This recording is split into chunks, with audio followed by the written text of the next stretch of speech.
Hello guys. So today I want to give you guys some updates about what we're doing here and some updates about our health with the GAPS diet, most of which are good. So first thing we did this morning was move these lovely goats. This fence is a Premier One fence, and I have a love-hate relationship with this thing because it's so funny. It kind of falls down. You really have to get these posts in the right way, like kind of pointed outwards so the fence doesn't sag. You like your new spot? I think they like it. They got all these nice trees. Here's our little feeder. We rigged this. I specially built this hay feeder with 2 pallets and tore off some scrap pieces from a different pallet, or those pallets, if they were kind of in a funky spot, I screwed them in on the side, and then we took a bungee cord and thread it through the milk jugs in between the boards of the pallet, and that has their minerals in it, the baking soda, kelp, and then minerals. I think it's some sort of calcium thing that we get from our feed store, which is New Country Organics. And then we have the blue watering system at the end.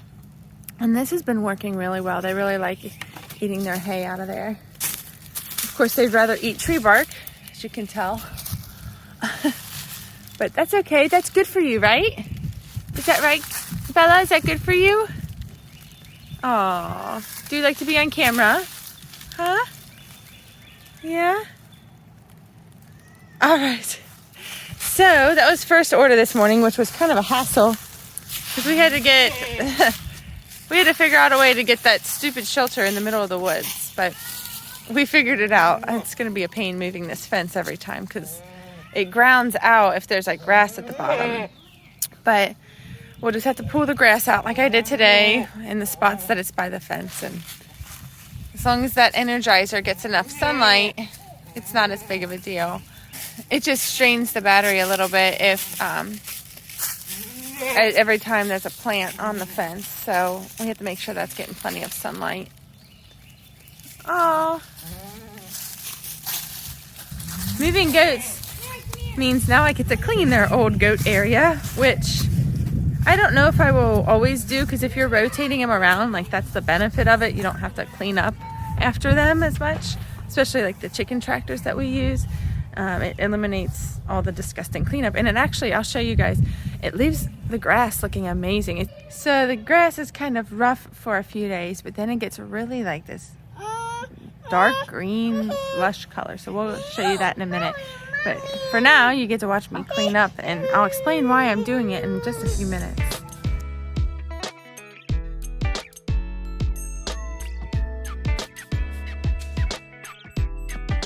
All right, so on our way down, I will show you, I'm going to talk about our family real quick, give a little update. Generally, everybody's symptoms are getting better. Ooh. I don't know if you guys can see the darker green line in the middle of the lawn, but that's where the chickens were. Of course, you can see where it's worn out way down there. That's where they more recently were, but it's kind of neat to see the grass growing back so lushly. It's even taller than the grass around it somehow. Here is an in-ground garden that I started a little while ago. The problem was, like, it's overwhelmed with weeds. So as I clear, this is hay, not straw, but either one, as long as it's from a good, clean source, out, I'm covering this area because the whole area is like that over there. And then as soon as I put the straw down, or the hay down, it will suffocate the weeds. And actually, goat manure is a cold manure. Cold manure will not burn your plants or kill them or damage them in any way. A hot manure like chicken manure would. Now, I'm certainly not going to put some like leafy greens in here that we would want to just pick out and eat, because goat manure is likely to have parasites or parasite eggs in it. Scissors over. Found some asparagus. You found more asparagus, huh? Yep. Here, check that over.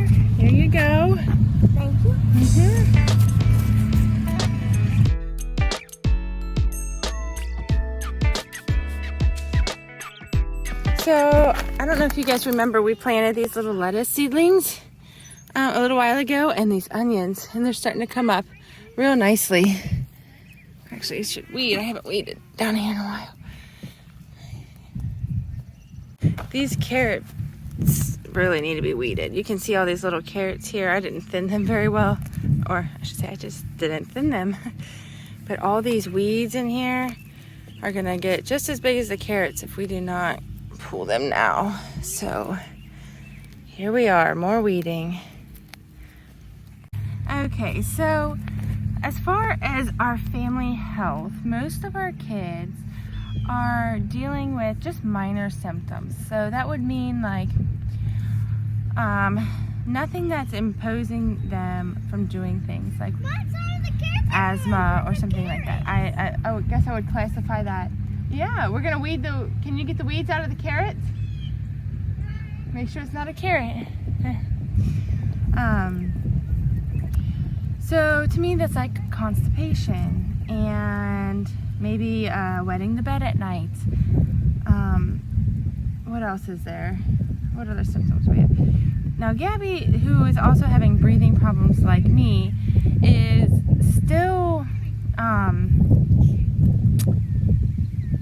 she can't tell if she has them or not. So that makes me think maybe I need to be a little bit more aware. We are still doing the full GAPS diet for sure, but there's an aspect to it that we're still kind of eating a decent amount of honey, and everybody has an apple a day. We're not drinking as much chicken broth as we should. Now I've been kind of cooking different. I've been putting like a whole chicken in a roasting pan and let all the juice dripping, so it's a really concentrated collagen gelatin type drink, and I'm trying to make sure they at least get some with their dinner. And we're in a weird spot. Sometimes this happens at the end of spring with food, where our cow is just now going to be ready. We ordered a cow from a local farmer, so we're going to have tons, like 600 pounds of ground beef coming in a week, and then we're going to have our chickens that we're going to butcher. So we'll have 70-ish chickens. Yeah, we have to figure that out for freezer space, but yeah, you can weed that. All these little, even these little ones, Oren. So we're getting ready to have tons of meat, and I'm planning to make like 4 pounds of meat for our family of 8, 3 nights a week. So beef, I should say. So 4 pounds for like burgers, like a taco night, and something else. And then I'm gonna do 2 chickens one night and 2 chickens another night. So that's 5 solid meals. Sundays we have pizzas. Friday we try to do meatless. Some sort of egg dish probably. So once we have like all that meat, if I'm using 2 chickens for a dinner, it's not going to be gone, and we can use that for lunch and incorporate the brothy foods, the collagen type foods back at lunch. And I think that will help us stay away from some of those fruits and honey and other things that are kind of filling in the gap. And even peanut butter, it's not great for you really, but that's what we use when we don't have a solid lunch. So essentially we are going to tighten up once we get our meat situated. We're going to tighten up some of the stuff we're doing, because one of our daughters, like her attention and her mental health, I think has really gotten better, but she still has a bad patch of eczema on her back. And last night they cheated. They had a small bowl of popcorn, homemade popcorn. You just put some kernels in a lot of lard, and you turn your pot with the lid on for like, until it's done popping. And she's having GI distress today. So it might be my new focus. I think the GAPS diet, the full GAPS diet, is really meant to heal a lot of people that don't have serious like autoimmune type things. They might, so they should technically heal, just our children should heal pretty well just doing the full GAPS. But I might call out a few of the children to like encourage them to not eat as much fruit, and once we have more meat options, to just focus on animal products. My update is pretty encouraging. I'm sure you can tell the fact that I'm scooping up manured hay and I'm breathing well. I've had about 2 weeks with very minimal breathing problems. I actually did. Yes. Be careful, there's a carrot by it. You got it. Go. So, last week, I did another coffee enema. And the next day, if I don't go to the bathroom and it's been over 24 hours, I do another just salt water, not salt water, but a water with a pinch of salt in it, enema. And then we ate, just put it in the aisle in the gray spot. And then we ate a really heavy, with lots of animal fats and broth type meal. And I went to the bathroom 5 times that night. They were urgent. They weren't diarrhea, but they were all stones. I couldn't believe it. I feel like but then I felt great. I've been feeling so good since then. So my energy is not perfect, but it is really good. I will say that. I wake up and I can get out of bed and get some things done, and I've only been needing 9 to 10 hours of sleep at night versus 11 to 12. I don't always need a nap. There's days where I can go all day long without needing a nap. It's been incredible. And for me, it's the respiratory things, which is kind of really burdensome. Last night, I went out with some friends and we were at a restaurant, and I guess it's an outdoor restaurant, so I could smell smoke here and there, and I could feel kind of my lungs kind of catching a little bit here and there when I would take a breath. But I was fine. Of course, I didn't eat anything. I'll give you that. I did not eat anything last night.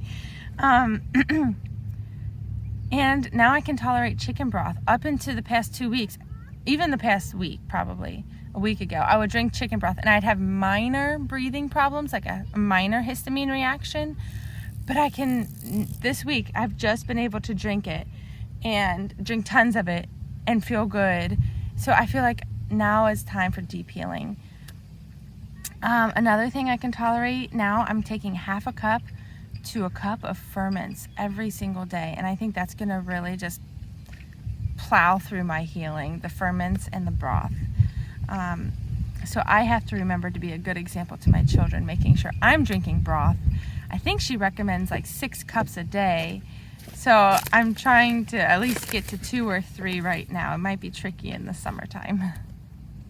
So some of you may be wondering, well, what about your husband? What does he think or feel about this? And he's very supportive of us, very supportive.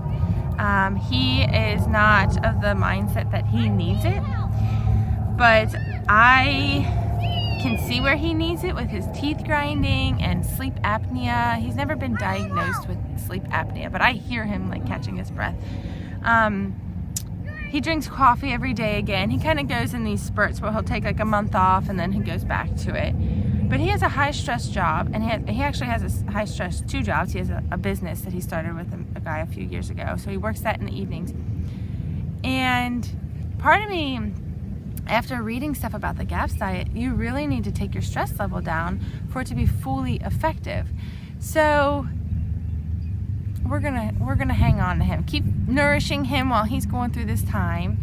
And I will say he has good energy.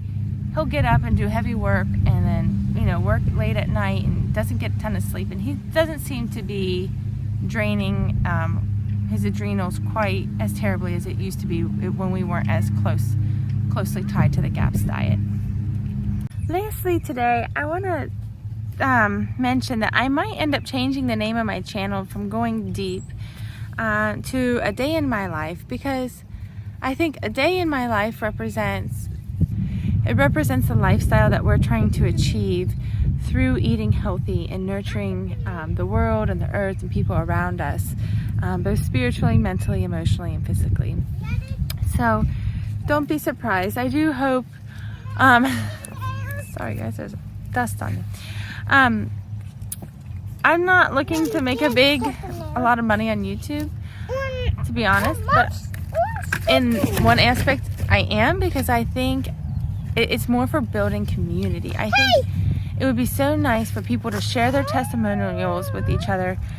So many times when I'm sick in bed researching, that's what helps me the most. I go to different websites and try to read people's comments. And it's amazing the information that I've learned just through those comments for me and my kids. And like, you know, because when you're sick, you're like, how much longer do I have to go through this?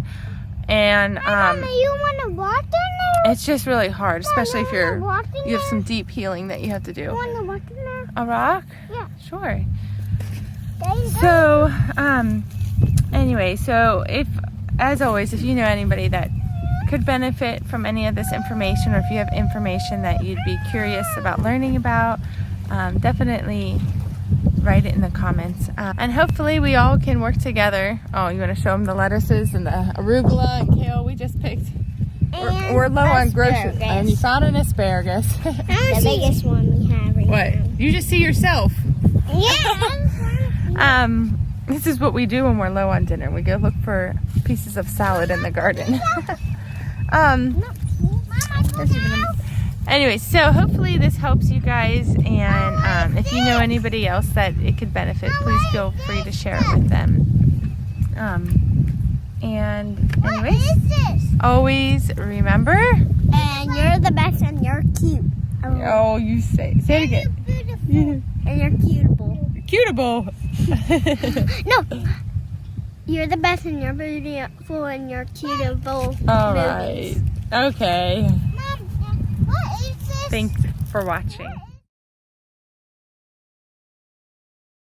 There's something funny. I was just in my house like, where's all our plastic bowls?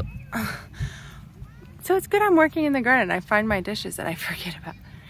These kale plants are doing really good. I don't know if you can see. They're really getting big, even though they have some pest pressure on them. Hold on. Here's a different kind. This is, I think, some sort of, what is it? It's a pirate name. Rugged Jack or something, kale.